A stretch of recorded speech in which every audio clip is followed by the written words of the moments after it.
Hi friends, continuing with my ABCDE wala video on success. So I will try कि भाई ज़्यादा से ज़्यादा हम क्या टिप्स दे सके on how to become successful and what all we should do to actually reach success. So taking it ahead, I had given one tip also कि हम लोग कैसे things to do properly करना चाहिए using PEP formula जिसमें productivity, efficiency and profitability hit हो on every aspect of things to do. So taking it ahead, आज मैं वापस एक चीज़ बताना चाहता हूँ कि हम कोई भी काम करते हैं जो पर्सनल लेवल पे हो या प्रोफेशनल लेवल पे हो, उसके अंदर हमारा एक ऑब्जेक्टिव होना चाहिए कि हमको क्या काम करना है। अभी काम क्या करना है, तो work to be done is an objective. उसके बाद what work has to be done, वो ऑब्जेक्टिव का एम है।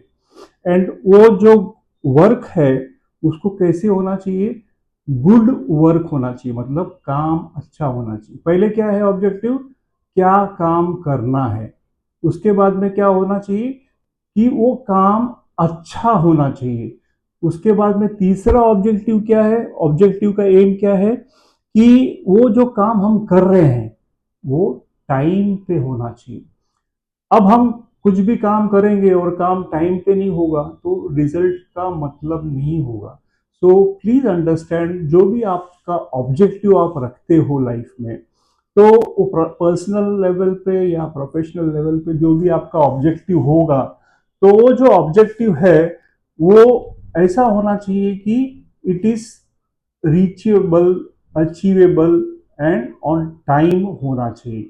सो ऑब्जेक्टिव को जब आप डिसाइड करते हो तो मेन तीन एस्पेक्ट का ध्यान रखना है कि work is to be done, काम क्या है, और उस वर्क टू बी डन को गुड वर्क कैसे होना चाहिए, एंड वही जो गुड वर्क होता है उसको टाइम पे होना चाहिए।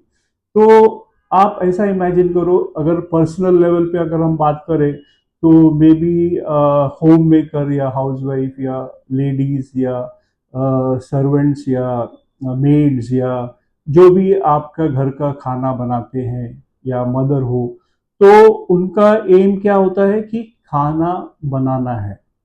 बट खाना बनाना है, बट वो खाना अच्छा होना चाहिए, ये दूसरा एम होता है। फिर उसके बाद में उस खाने को खाने के बाद लोग अप्रिशिएट करना चाहिए, वो तीसरा एम होता है। मतलब खाना बनाना है, खाना अच्छा बनना है, और खाना खाने के बाद लोग अप्रिशिएट करें, ऐसा एक्सपेक्टेशन होता है। तो इसी प्रकार से जब कोई एक एम्प्लॉय है, कंपनी में काम करता है, तो उसका एम ऑब्जेक्टिव क्या होना चाहिए कि उसको जो टारगेट दिया गया है या उसको जो काम दिया गया है उसका ऑब्जेक्टिव पूरा होना चाहिए, मतलब काम होना चाहिए। उस काम को अच्छे से होना चाहिए, मतलब गुड वर्क होना चाहिए।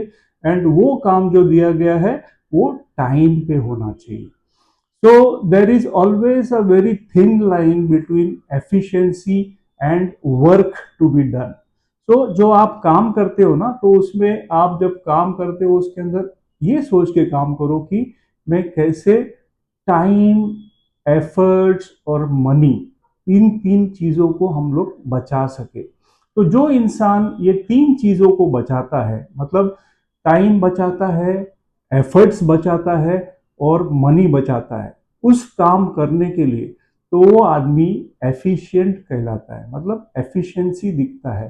तो एफिशिएंट और नॉन एफिशिएंट काम करने वाले लोग में फर्क ये है कि जो इनएफिशिएंट आदमी होता है वो काम करता है लेकिन काम में पैसा वेस्ट करता है, एफर्ट्स वेस्ट करता है और टाइम वेस्ट करता है। काम कर रहा है, देखो डिफरेंस ये है कि काम तो कर रहा है लेकिन वो एफिशिएंटली नहीं कर रहा है।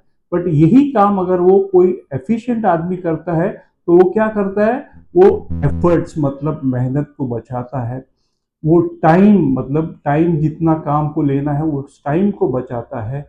एंड उस काम को करने के लिए जो जो पैसा खर्च होता है, जो एक्सपेंसेस होता है, उसको बचाता है।